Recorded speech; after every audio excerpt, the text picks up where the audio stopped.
Mr. Nandakumar, President of the Science India Forum, Dr. Madhavan Nair, Dr. Bhatkar, Mr. Isa Bastaki, my friend Balachandran, Mr. Thomas Varghese, President of the India Social Center, Mr. Mohan, I have left out Mr. Panikar, and dear friends, I'm really happy to be here today, not only today but since yesterday, because we have among us a very illustrious and distinguished scientist from India. Dr. Nair, I've had the privilege of interacting with him in the past. He was at that time chairman of the ISRO, and he used to come to Vienna occasionally to participate in international meetings connected with space. So whenever my wife, who was in Vienna, had the privilege of inviting him or his delegation from the space department, she always informed me. Then I used to rush from my home in Slovakia, which is about 1 hour, and always I found extremely stimulating and invigorating to be with them, with the scientists in the space department who brought us to the frontiers of science and technology. Because science and technology is the driving force for all of us, for the human race, always. Especially in India, it has been the driving force thanks to the first Prime Minister of India, Jawaharlal Nehru. Yesterday, Dr. Bhatkar spoke at length about the contribution made by Jawaharlal Nehru.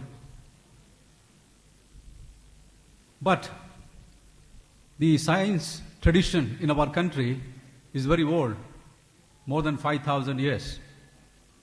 The Vedas, if I understand correctly the Sanskrit language, the term Veda itself means science, which is pursuit of knowledge in a logical way. So we have been a science country for a long time. And the world has also come a long way from the days when people thought that sun was going around the earth. People thought that if somebody said that it is the earth which is moving around the sun, people thought he was mad. But we've come a long way. Science has taken roots. I remember an anecdote which I read some time back. An English gentleman wanted to observe solar eclipse because it was going to take place the next day. So he thought he will go to some African jungle and get a more vantage point from there to observe solar eclipse. So he took all his cameras and all, went there, telescope, etc., glasses. Unfortunately, he was caught by some cannibals when he was trying to find a location. So they captured him, took him to their huts. So this fellow got worried that they're going to finish me by tomorrow. So he thought of an idea. He thought that I'll tell them that if you don't release me, I will use my powers, special powers, and block the sun tomorrow. So tomorrow anyway, solar eclipse is going to take place, and they will immediately believe me, and then they will start worshipping me as a god. So with a lot of difficulty, he managed to talk to them and ask them, when do you think you're going to eat me? So they said, normally we keep him for a day, and midday, next day, that is 12 o'clock, which was the time of solar eclipse incidentally, we are going to eat him. But, you know, every one of us is excited so much because tomorrow 12 o'clock is going to be solar eclipse. So, we may eat you before that. So that is very anecdotal about how science has spread even to jungles of Africa. It is a march that cannot be stopped. As I mentioned, science has been very old in India. We have Aryabhatta, and when you talk about atomic energy, people talk about atoms, they discovered recently, last century. But if you read Agni Purana, it talks about Paramanu, which means, Paramanu means with the smallest measurement, probably 1/1000th of a meter as per Agni Purana. So maybe it is equal to what we call atom and molecule.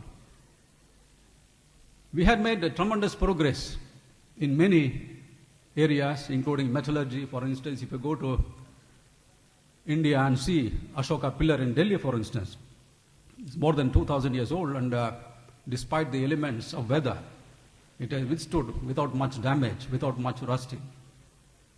Many people say that, well, there's no sophisticated technology in that, it's just that the iron which is used in that is very pure.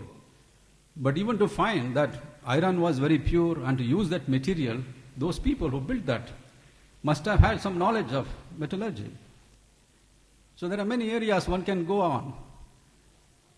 But science and technology was not limited to any country or any religion. Even this part of the world, Arab countries have made tremendous contribution to science and technology. Alchemy, the term alchemy comes from Arab contribution. The Andromeda galaxy was discovered by a Persian astronomer.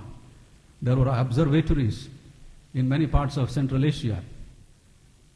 So science has been progressing through the contribution of all of us, irrespective of religion. What is important is, as Jawaharlal Nehru said, you may be a PhD in science, PhD in physics, PhD in chemistry, but unless you develop scientific temper, you are not a complete man. And this is very prophetic as far as India is concerned, because despite the tremendous progress that we have achieved in science and technology, you name the technology, we have it. But do we have the scientific temper in the country? That is a question we have to ask ourselves. Because still India is home to a large number of superstitions, pseudosciences. So how do we develop scientific temper?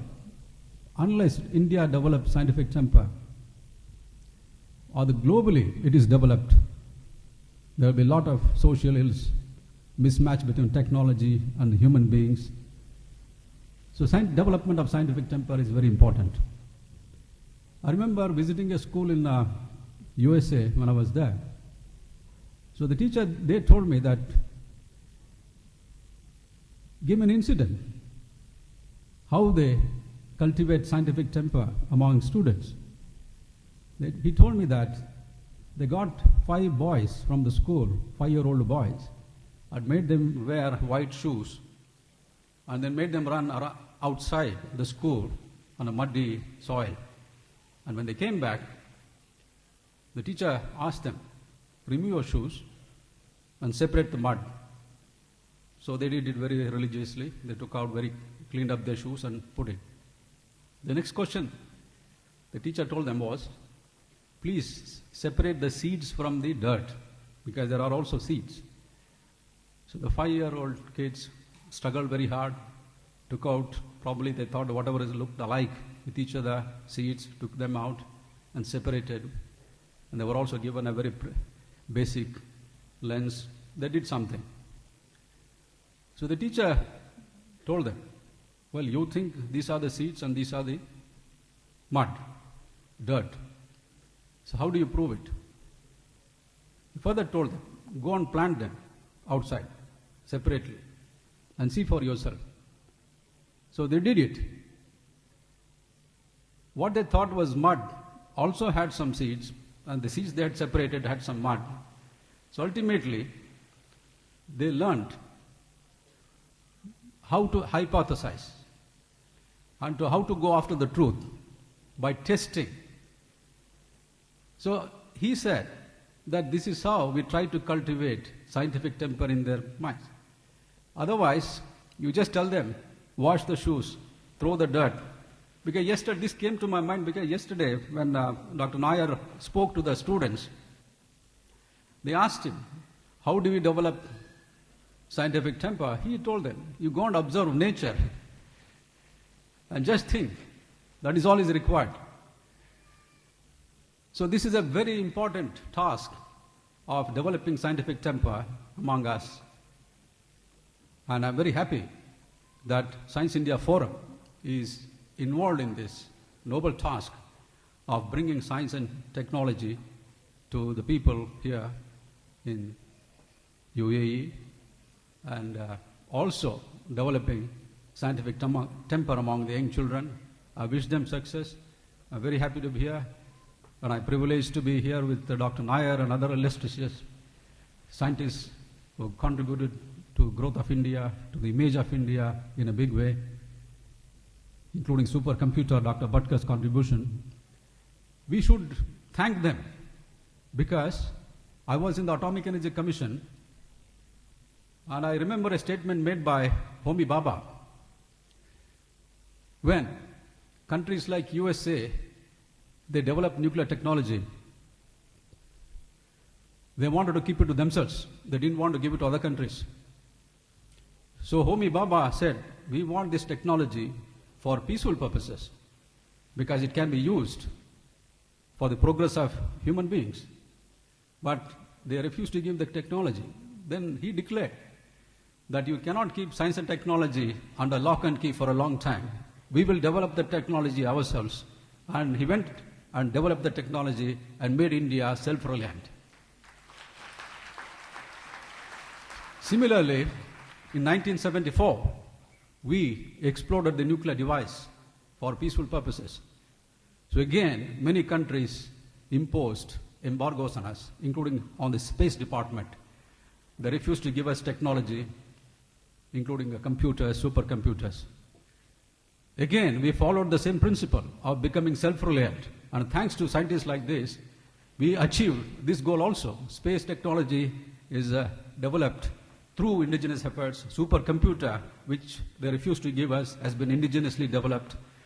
So we need to be proud of the achievements of our scientists. And I'm very happy to be here. Thank you very much.